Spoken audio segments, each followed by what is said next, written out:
Muy grato saludarles, estimados amigos, nuevamente poniendo las barbas en remojo. El día de hoy tenemos un invitado muy especial, el ingeniero Leopoldo Ocampo, constructor vial, presidente de la Cámara de la Industria de la Construcción y ha ocupado en varias ocasiones algunos cargos dentro del Ministerio de Obras Públicas. Y dentro de la Cámara, Leopoldo precisamente ha venido planteando qué se puede hacer en una agenda de mediano largo plazo. No podemos seguir en un país inmediatista donde todo funcione en base al minuto o con una visión de un año. Y para eso creo que quién mejor que el mismo Leopoldo pueda darnos sus comentarios y expresiones. Muy buenas noches, Leopoldo. Leopoldo, gracias por tenerte en este espacio y cuéntanos de esta agenda. Rodrigo, mejor al contrario, es un altísimo gusto y un honor el poder compartir tu espacio. Pues de opinión pública, que lo has dicho y de algo que yo me identifico, Rodrigo, el que se diga las cosas por su nombre. Realmente me identifico con tu lineamiento y tu estructura que tienes en tu espacio. Referente a lo que me indicas, nosotros creamos hace rato, nos dimos cuenta que la falta de propuestas reales, prácticas, técnicas en el país es latente. Cuando hablamos con organismos como el BID, la CAF, nos dicen, oye, nosotros sí tenemos recursos para invertir en el Ecuador, pero nadie nos entrega la propuesta de qué es lo que hay que hacer. Todos dicen a manera simplemente de queja, hay que hacer el puente, hay que hacer la vía, hay que hacer, etcétera, tantos temas de infraestructura en el país, pero nadie nos dice, aquí está el proyecto y aquí está la visión de financiamiento. Y es allí que como Cámara quisimos dar un salto adelante y creamos el Consejo Estratégico de Infraestructura.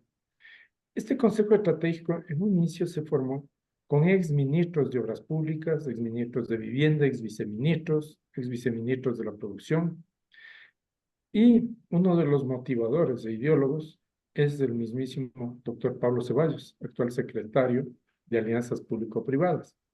Entonces ahí empezamos a conceptualizar los temas de infraestructura, repito, pero que sean reales, ejecutables y que se dé una visión de cómo debe ser la inversión, porque ya de quejas, de dar propuestas, es decir, tendrás que hacer autoridad tal obra y ya regreso después de un año a tirarte piedras del por qué no hiciste, porque ya te dije que hagas.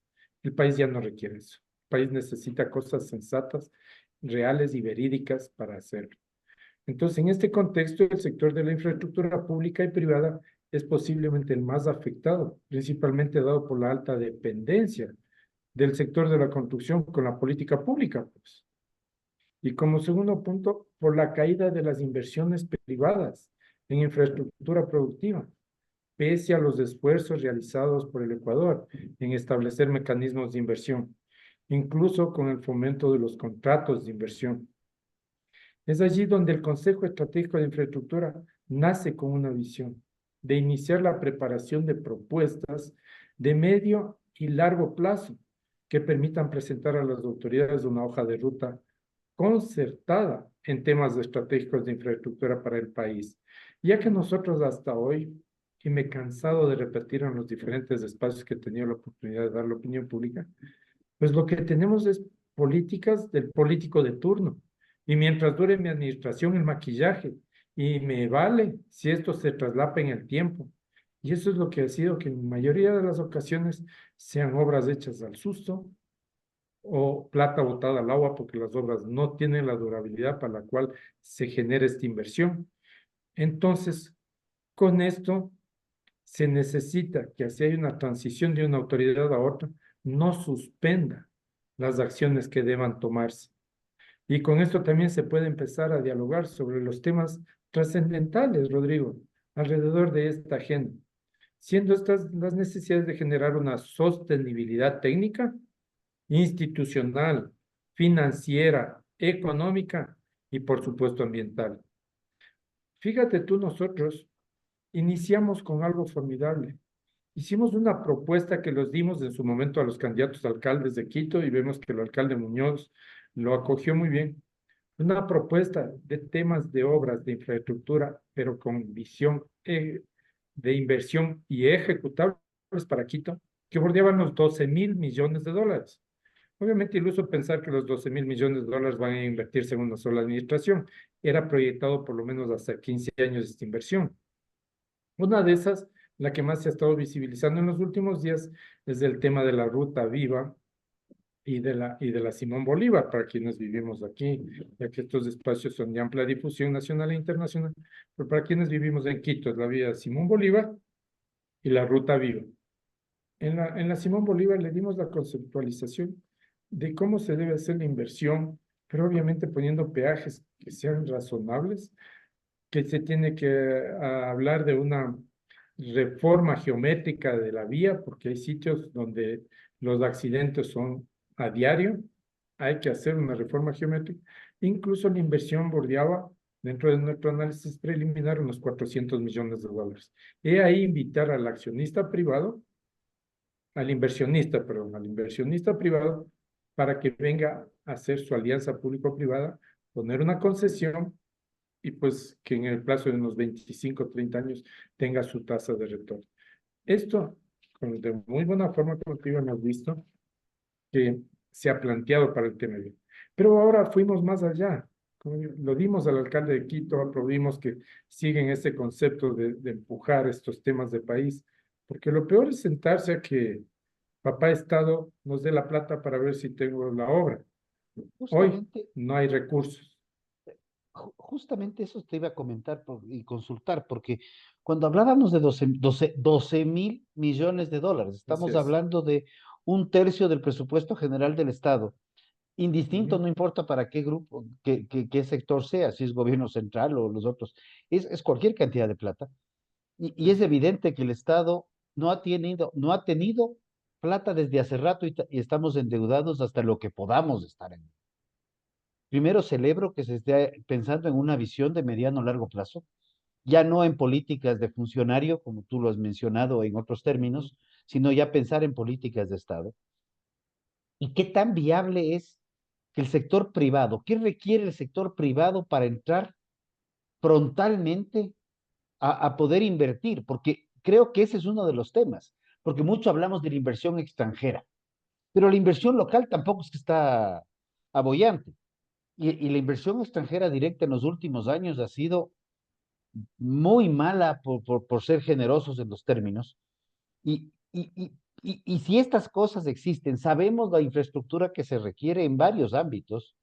¿Por qué esta infraestructura no se la puede construir de la forma que has planteado? Sistemas de BOTs o de concesiones que pueda el sector privado entrar a invertir y luego ir recuperando su inversión, peajes, servicios, o sea, a 20 o 30 años plazo, porque creo que ese sí estoy de acuerdo que es el camino más adecuado.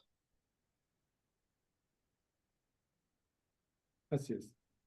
Rodrigo, el problema ha sido mayor en el país por la inseguridad jurídica que hemos vivido, por la inestabilidad política y qué decir de los últimos 2 años, el fantasma que tenemos de la delincuencia. Entonces era muy obvio que para nadie va a ser atractivo traer sus recursos a un país con tanta inestabilidad. Y es allí donde alguien tenía que ya salir al frente. Y qué mejor que sea de una parte eminentemente técnica y no que me hablen si es de izquierda, de derecha, si es rojo, verde y azul. Eso no importa. Hablemos de políticas de Estado. Y dentro de estos objetivos nosotros nos planteamos que el más relevante es la generación del Acuerdo Nacional de Infraestructura, para que muchos sectores vengan a conjugar, pues, y nos pongamos de acuerdo en todos los requerimientos nacionales, como tú bien yo lo dijiste, sustanciales, todos aquellos que debamos impulsar para lograr políticas productivas y sociales. Y estas se plasmen y se fortalezcan en una adecuada infraestructura. Este acuerdo nacional consideramos que se debe plasmar en una agenda nacional de infraestructura resiliente y sostenible. Fíjate tú, 2028-2058. Estamos 30 hablando para años. 30 años de proyección. Ujú. ¿Qué se lo debe? Que se lo deberá ir trabajando por sectores, siendo los principales, según el primer diagnóstico de esta gente muy versada y muy ilustrada en el tema, como es la energía, transporte, educación, salud, saneamiento ambiental, apoyo al sector productivo, especialmente agropecuario y turístico, vivienda, urbanismos y ruralidad. Adicionalmente, es necesario un enfoque en el fortalecimiento de la infraestructura de apoyo a las industrias mineras y petroleras. Con esa visión, consideramos que conjugando todos y empujando este lindo barco que se llama Ecuador hacia el mismo lado, con una visión de dar estabilidad, pues seguro que podemos hablar de otro tipo de nivel de actividad. Y si desarrollamos el tema de infraestructura, estamos desarrollando todo. Estamos generando nuevamente miles de fuentes de empleo que se han perdido. Estamos nuevamente generando economía y en su conjunto todos pagamos impuestos, es decir, ¿quiénes ganamos? Ganamos todos. Y queda el servicio para la comunidad de los temas de la infraestructura que se vaya a hacer, ¿no es cierto? Entonces, los actores de estas agendas, ciertamente cada uno de sus campos son amplios y diversos. Y el criterio que el Consejo Estratégico de Infraestructura justamente se han agrupado con varios de ellos, como ahora ya son las cámaras de la producción, las universidades, la academia es imprescindible para que dé su aporte, empresas y Definitivo. especialistas sectoriales. Entonces, esta agenda que proviene de la sociedad civil, organizada, también tendrá la participación de la banca multilateral, porque ellos están aplaudiendo y como repito y lo dije hace un momento, con muy buenos ojos, la banca multilateral de inversión, el Estado en todos sus estamentos tiene que conjugarse. Movimientos sociales, ambientales, entre otros. Los principios de esta agenda de 30 años es una base sólida técnica propuesta por la sociedad, respetando, mi querido Rodrigo, aquellos principios universales de libertad, de equidad, inclusión, sostenibilidad, protección de derechos y respeto a los ODS.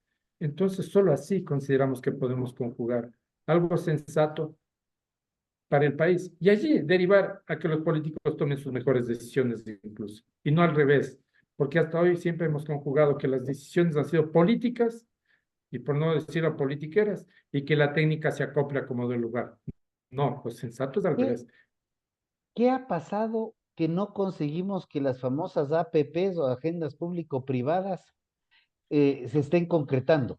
Porque ese es uno de los temas. Hablamos de las APPs, hablamos de las agendas, hablamos de estos temas, pero no acabamos de ver una activación formal del sector de la construcción. Obviamente requiere de alguna serie de parámetros y principios de parte del sector público, pero ¿qué tendríamos que hacer para que esto pueda comenzar a funcionar? Ese es parte de uno de los temas fundamentales. Ilustrar a la gente, empezando por allí, mi querido Rodrigo, empezar por el principio. Que la gente entienda, las autoridades entiendan de qué estamos hablando. Porque si no, no puedes tú desarrollar un tema con gente que no sabe de lo que le estás hablando. Y ese ha sido el problema mayor. En el Ecuador, si tú preguntas, ¿cuánta gente en un diagnóstico que lo tenemos entiende de lo que es una APP? No llegamos al 5% de los ciudadanos. Todos hablan y te hablan de alianzas público-privadas, de concesiones. Mira incluso cómo se mezcla la terminología, quienes quieren ser siempre los agoreros del mal, ¿no? ¿Cómo quieren mezclar la terminología que dicen, no, ustedes quieren hablar de privatización? Nosotros estamos en contra de las privatizaciones. Los bienes públicos son públicos. La entidad contratante a quien le corresponda, para dar un ejemplo, el Ministerio de Obras Públicas, si hablamos de vialidad, nunca va a dejar de ser el rector de la vialidad del país. La responsabilidad siempre va a ser de él. Lo que estés delegando una administración a quien pone los recursos, pero la fiscalización, la supervisión de los bienes de todos los ecuatorianos seguirá siendo en tema de vías el Ministerio de Obras Públicas. Entonces, no debemos dejarnos de engañar que estamos nosotros queriendo aplaudir. Privatizar es otra cosa. Entonces, tú coges una carretera, Lambato, Quito, privatízale y no dejes que pase nadie porque ya no es de los ecuatorianos. Es un absurdo que uno No, yo quiera dejarse caer en ese lenguaje absurdo, ¿no? comparto plenamente, o sea, tenemos que tomar una definición clara y concreta. No es un tema de privatización. Las concesiones, antes de las normas de alianzas público-privadas, las concesiones que se plantearon en el gobierno de Novoa, donde se potenció la concesión vial. Y hablo de Novoa, Gustavo Novoa, para quienes no se acuerdan, pero las carreteras comenzaron a ser transitables. Sí, tenemos un costo Quien usa la carretera paga por el uso de la carretera, pero tenemos unas vías que nos permiten salir del Tulcán en este momento y llegar, no he ido más allá hasta Riobamba, todavía nos falta un tramo que está en Lambato, Riobamba, que se angosta la carretera, pero sí creo que hay un tema fundamental de que tenemos que estar abiertos a buscar otros mecanismos de ampliación y de difusión para poder construir vialidad sin depender necesariamente de papá Estado, porque estamos viendo que Ah, papá Estado tiene que convertirse en un facilitador de los temas. así es, mi estimado Rodrigo. Mira, qué valiosos que son estos conversatorios hacia la comunidad, porque siempre es necesario que nos entendamos. Si tú quieres un servicio de mejor calidad, no puedes pedir que sea gratis si quieres algo mejor, pues. Y el chip que tenemos que cambiar los ecuatorianos, primero, no estamos hablando de privatización. Segundo, quieres algo de mejor calidad. Alguien, hasta hoy, en el Ministerio de Obras Públicas, para nuevamente topar el tema de las concesiones viales, no se tiene definido de dónde salió que se pague $1 por el tema de los peajes. Y hoy ya la corrida financiera no da para hablar de que la tasa de retorno sea $1. Entonces tocará pensarse. Pero será un crimen, tocaría ir a incendiar al ministerio si alguien dice poner $1.50 o $2 del peaje.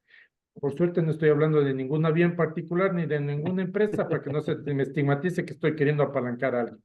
Entonces, Rodrigo, pero ¿cuál es el chip que debemos cambiar? ¿Cuántos no hemos viajado de aquí a Ipiales a comprar ropa? Y de ahí nos pasamos de Pasito a Pasto. Pero pagamos reídos de la vida $5 que cuesta el peaje de Ipiales a Pasto. Y dicho Y, sea de y, paso, hecho por una constructora ecuatoriana, ¿no? y quiero anotar un detalle. La vía Ipiales-Pasto es una vía de montaña, es una vía de dos carriles, un carril de ida, un carril de vuelta, que está perfectamente bien señalizada, que está en muy buenas condiciones siempre, pero es verdad, cuando pasamos a Pasto, pagamos hasta con gusto. Y para quienes Ujú. quieran irse, por favor, no se olviden que en el peaje no pueden cambiar los pesos, tienen que Así, cambiarlos en estamos. ipiales, caso contrario, con los dólares se les complica la llegada o tienen que darse media vuelta. Y es un peaje de 1 hora más o menos, o sea, para 1 hora de vía. No sé, no tengo claro el kilometraje, Sí, pero es más o menos 1 hora, hora y piquito. Entonces, sí creo que es pero importante reconocer que mientras más amplitud haya, a reconocer la necesidad de tener una vialidad adecuada, y aquí sí quiero topar un tema. Cuando hablamos de vialidad, no solo estamos hablando de las vías principales. Tenemos que acordarnos de la vialidad de segundo orden, tercer orden, que es fundamental, porque todo el turismo no se lo realiza desde la vía principal, se lo realiza en zonas rurales que están olvidadas, y la agricultura y sacar los productos y por el otro lado ingresar a los turistas requiere de vías que por lo menos estén en una condición aceptable, porque aquí en el Ecuador parece que tuviéramos carreteras, tendríamos vías pavimentadas, eh, las empedradas de tierra y casi casi son chaquiñanes las que están en las zonas rurales de donde sale una muy buena parte de la producción nacional. exactamente, mi estimado Rodrigo. Para cimentar mucho más todo esto del tema del chip de peajes, y tenemos que tener pagar un valor por tener mejor calidad y excelencia, porque nos va a hacer un ahorro de todo, ahorro de, de transporte en el viaje, menos tiempo de viaje, conservas más tu vehículo, no se deteriora tu vehículo, que sale más caro que pagar un peaje un poco mejor. Los que han tenido la oportunidad de ir un poco más allá, Medellín, para ir de la ciudad al aeropuerto, cuesta $25 el peaje, pero como No vamos, sabía.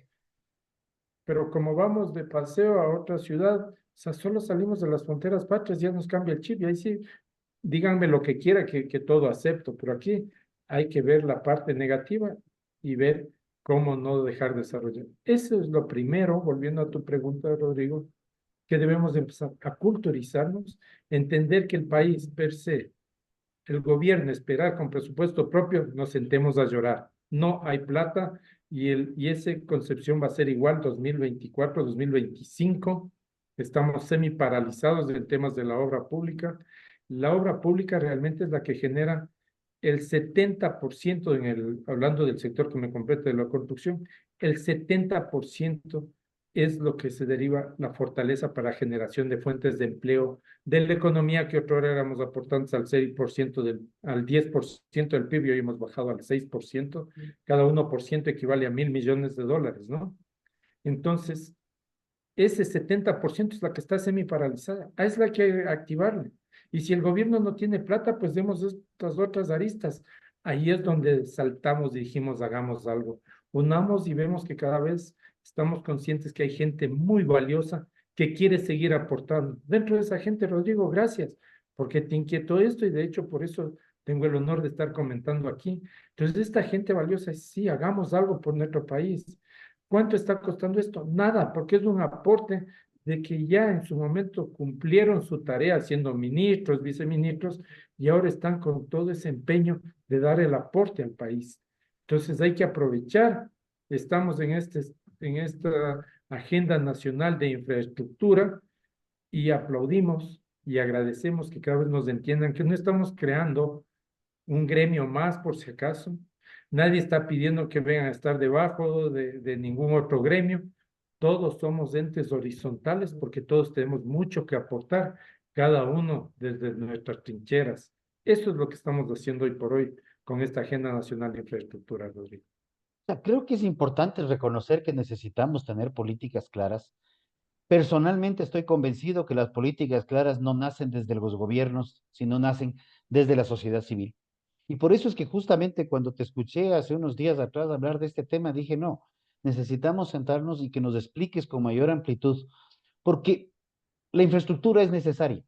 En este momento estamos viviendo situaciones inciertas con respecto a la infraestructura energética, en donde vemos que si por las lluvias o por la falta de lluvias nos quedamos sin luz, tenemos que tener una matriz energética más equilibrada, eólica, geotérmica. De hecho, en Yachay hay una turbina geotérmica que está botada. En Galápagos hay otras hélices que están botadas. Entonces, ¿qué es lo que está pasando? Porque parecería que las acciones se dan más con tintes de inauguración de evento, inauguraciones y acciones de tinte político, pero no hay algo que sostenga. ¿Qué nos dirías para poder impulsar esto de mayor manera?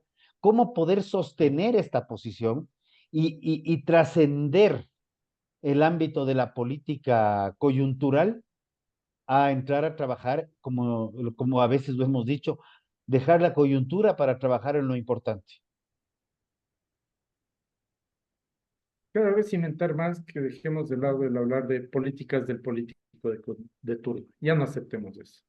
No puede ser justo que cada vez que haya elecciones nos vengan los candidatos, especialmente al presidente de la República, se convierten en españoles, porque cada uno viene a ofrecernos a refundar el país, ¿no? Cada uno viene a fundarnos nuevamente. No necesitamos ya esa palabrería, ya no necesitamos ese cuento. Necesitamos que vengan a proponernos cosas sensatas y que se traslapen en el tiempo. Estamos proponiendo aquí una agenda para 30 años, pero que no va a empezar ahora, va a empezar en el 2028, porque la conceptualización de una alianza público-privada, de una concesión, no se lo hace en un día, no es un contrato común y corriente que usted le sienta al funcionario y en un mes ya tiene que tener listos los pliegos para hacerlo. No, esto se conceptualiza por lo menos en un año y medio, dependiendo del tipo de proyecto. Por eso nosotros hemos planteado que esto tiene que caminarse y que realmente, para empezar a ver el movimiento de esta Agenda Nacional de Infraestructura, empiece el 2028, pero que sea hasta el 2030. Entonces tenemos estos 3 años, 3 y un poco más de años, ¿no? Estamos a mediados del 2024, para poder justamente ilustrar a la gente que las autoridades, las que tienen que ayudar a impulsar esto, se vayan orientando, porque lo peor es seguir hablando con gente que no entiende de lo que estamos hablando y ahí es donde vamos a tener el mayor tropiezo. El culturizarnos y el cambiar el chip de dejar de ser inmediatistas porque tenemos que comer de hoy también a mediano y largo plazo. A ver, en eso estoy completamente de acuerdo. Creo que es fundamental dejar el inmediatismo para entrar a lo pragmático y ahí. ¿Tú tienes alguna visión de lo que va a pasar en los próximos? Voy a poner un plazo de 12 meses. ¿Por qué 12 meses? porque ya estamos en un proceso electoral, ya se evidencia que la gente está pensando más en elecciones que en otra cosa, y hablo del grupo político, y obviamente este proceso electoral terminará en el 24 de mayo con la posesión del nuevo presidente, y estamos a julio, entonces 24 meses tendríamos junio, julio, para ver cómo lo recibe esto el nuevo gobierno, o directamente seguir articulando y coordinando con sector privado para conseguir una masa crítica que, indistinto quién vaya al próximo gobierno, sea tener un espacio sólido para seguir empujando algo. O sea, yo sí creo que es necesario que el sector privado se empodere y tome las decisiones por el beneficio del país y de todos. ¿Cuál es tu visión a ese respecto? Tres aristas, mi querido Rodrigo. Primero, que los actores, como autoridades puestas por la autoridad nominadora, que es el presidente de la República, para hablar de la estructura del Estado, abran la puerta para que dejen opinar a la experiencia. Hay que aplaudir eso, esa capacitación que hoy por hoy tiene la juventud, con más oportunidades que las que tuvimos tú y yo en su momento. Y eso es bueno, que vengan con muchos más títulos, con mucho más conocimiento. Pero Rodrigo y amigos, creo que deben conjugar conmigo. A la experiencia no le gana a nadie. La experiencia solo se gana con el tiempo y con más experiencia. Y eso es lo que también deben dejarse asesorar nuestras autoridades, porque la juventud, la euforia de la juventud tiene que conjugarse con la experiencia. Primero, abrir las puertas para dejarse ayudar. Segundo, tenemos que ver el presupuesto propio del Estado. Hablamos de los recursos propios. Esperemos a ver, todavía nosotros no hemos visto del gobierno nacional una propuesta de reactivación, por lo menos del sector que a mí me compete, ya que hay un crédito del Fondo Monetario Internacional en camino, ¿no es cierto? Eh, entonces, ver en dónde se va a invertir eso, ahí sí, para ver si somos inmediatistas en tanto que está dejando de hacer. Hay que ser inmediatistas en algo. Volvamos nuevamente al tema de las vías, ¿no? Están deteriorándose cada día más y es por falta de mantenimiento. Luego no va a haber plata que nos alcance para volver a tener lo que tenemos. Peor en pensar en hacer obra nueva. Hay que ser inmediatistas en el mantenimiento. No tenemos un invierno medio fuerte y empiezan a caerse como castillos de naipes los puentes. Hay que dar mantenimiento. Hay que ser inmediatistas en temas como eso, pues para eso los recursos tienen que ver cómo se distribuyen de la mejor forma para poder ir haciendo, por lo menos en lo prioritario, en lo más principal, las vías que más se ocupen, ¿no? O sea, Porque no va a alcanzar para todo dar el mantenimiento. tú estás hablando de ser inmediatistas en los temas que son absolutamente evidentes, porque no estás hablando de construcción de vías, estás hablando de mantenimiento. ¿No? Es Ujú. como ser inmediatistas para dar de comer a la gente. De, es algo que todos tenemos que hacer todos los días. O sea, el mantenimiento vial, el mantenimiento de infraestructura, no solamente vial, infraestructura de la casa, nuestras casas, nuestros departamentos, donde vivamos, tenemos que hacer un mantenimiento de manera permanente justamente para precautelar y cuidar el bien. Lo mismo Así pasa con los es. bienes públicos.